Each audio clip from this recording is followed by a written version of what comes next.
Salam dan bahagia, Bapak Ibu hebat. Salam Merdeka Belajar. Perkenalkan, saya Nia Megawita, Sarjana Pendidikan. Keseharian saya merupakan guru kelas rendah di SDK Kalam Kudus, Timika. Sebagai seorang guru kelas rendah, saya seringkali kesulitan menemukan buku-buku bacaan yang dapat menolong anak berefleksi dan mengembangkan karakternya. Kondisi tersebut sempat membuat saya mencoba menulis buku cerita berjudul Kebaikan di Memberamu Koja. Saya berkolaborasi dengan rekan sejawat, putra daerah asli Papua, Ibu Komana Maling, untuk menerjemahkan buku cerita tersebut dalam bahasa Mandarin, dengan harapan kearifan lokal Papua tidak hanya dinikmati oleh anak-anak di Indonesia saja, namun juga anak-anak di negara-negara lain. 大家自我介绍一下，我叫柯玛娜，我想分享给你们听一下里面的内容。今天下午，曼布拉莫佛家的魅力的美丽，巴布亚更感到喜乐。当鸡了鸟带领他们祈祷表示感恩。Hasilnya, setelah buku tersebut diterbitkan, tidak laku di pasaran. Saya teringat Ki Hajar Dewantara pernah berkata, mendengar aku lupa, melihat aku ingat, melakukan aku bisa. Bermodalkan pengalaman menulis buku cerita anak yang tidak laku di pasaran, kata-kata Ki Hajar Dewantara ini mendorong saya membuat proyek menulis cerita anak kategori tingkat SD di Kabupaten Mimika, Papua. Ada 18 cerita pendek dengan keindahan, ragam budaya dan refleksi karakter pelajar Pancasila. Karya murid-murid di SD Kabupaten Mimika bisa menjadi sahabat anak-anak dalam mengembangkan karakter beriman kepada Tuhan Yang Maha Esa dan berakhlak mulia, mandiri, bergotong royong, berkebinekaan global. Sekolah Kristen Kalam Kudus Timika terletak di Jalan Nawaripi Baru, Distrik Wania, Mimika Baru, Provinsi Papua Tengah. Sekolah kami merupakan sekolah satu atap dari TK hingga SMA. Jumlah murid keseluruhan mencapai 1.500 siswa dengan latar belakang budaya yang berbeda-beda. Hampir semua suku yang ada di Indonesia ada di Sekolah Kristen Kalam Kudus Timika. Kondisi ini tentunya membutuhkan rasa toleransi dan sikap menghargai yang tinggi dari setiap murid agar persatuan dan kesatuan dapat terjaga. Melalui proyek menulis cerita anak, diharapkan dapat menumbuhkan rasa cinta dan sikap menghargai keragaman budaya. Saya mengajak anak-anak menceritakan pengalaman yang paling menarik baginya.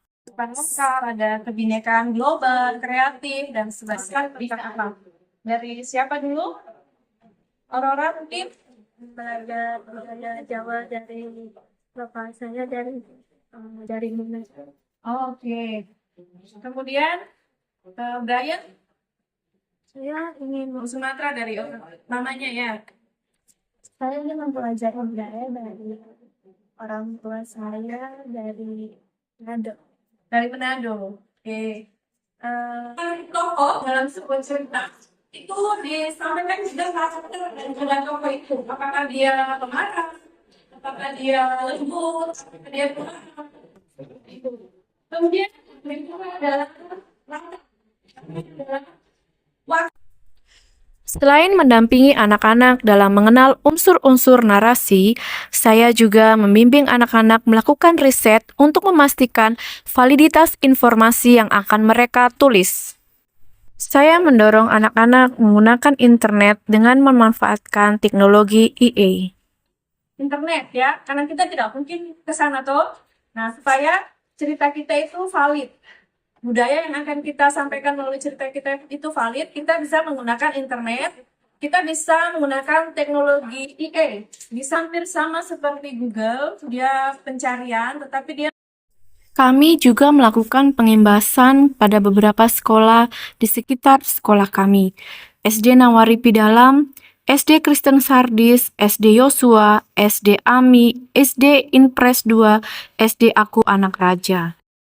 Dalam menuangkan karakter profil pelajar Pancasila pada tulisan mereka, murid-murid juga dilatih untuk mengembangkan karakter itu pada diri mereka sendiri. Areta luar biasa sudah menyelesaikan 5 paragraf. Terima kasih Areta ya. Tapi begini Areta, saat Ibu Guru tadi memeriksa, ada beberapa kalimat yang Ibu Guru merasa harus dihapus, nah. Ibu guru, saya sudah tulis capek-capek itu Bu Guru 5 paragraf. Ya, mohon maaf Areta, tapi supaya tulisannya ini sesuai dengan penulisan narasi yang baik dan tidak menimbulkan multitafsir untuk pembaca, ada beberapa kalimat yang terpaksa Ibu Guru harus sarankan untuk dihapus.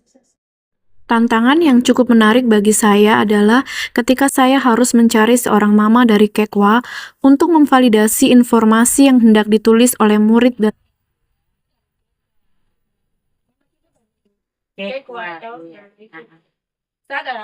Dia ada tulis cerita tentang, dia bilang di sana itu ada setan daun kah.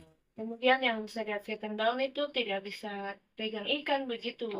Tapi saya ada cari di internet tidak dapat. Jadi mungkin Mama bisa cerita sedikit tentang kondisi di Kekwa itu bagaimana.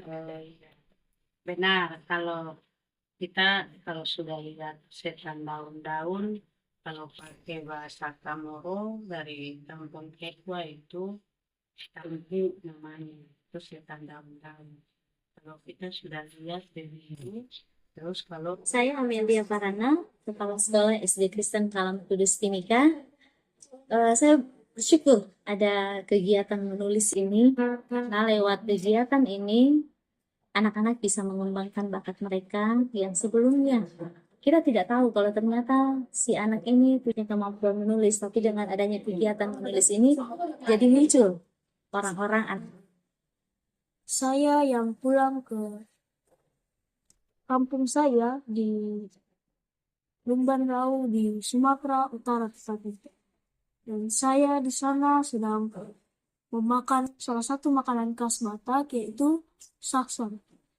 Kesulitan saya saat menulis cerita ini adalah menulisnya sangat panjang dan membutuhkan waktu dan semangat yang lebih, karena butuh waktu juga untuk memikirkan topik penulisannya dan butuh tenaga untuk menulis kata-kata yang berlafaz sesuai kalimahnya. Saya sangat senang saat teman-teman saya membaca ini. Mereka sangat bangga terhadap saya. Saya juga berterima kasih pada mereka karena sudah membantu saya. Halo, selamat siang. Nama saya Fatrin. Saya orang tua dari Septian, siswa SD Kristen Kalam Kudus Timika. Saya ingin memberikan testimoni tentang buku yang berisi kumpulan cerpen Pesona Nusantara dari Timur Indonesia. Waktu membaca buku itu bersama Septian, Septian sangat senang karena dia jadi tahu tentang latar belakang dan adat istiadat anak-anak lain yang dari provinsi yang berbeda di bagian timur Indonesia, dan Septian jadi punya keinginan untuk mengunjungi lokasi yang menjadi latar belakang dari cerita di cerpen tersebut.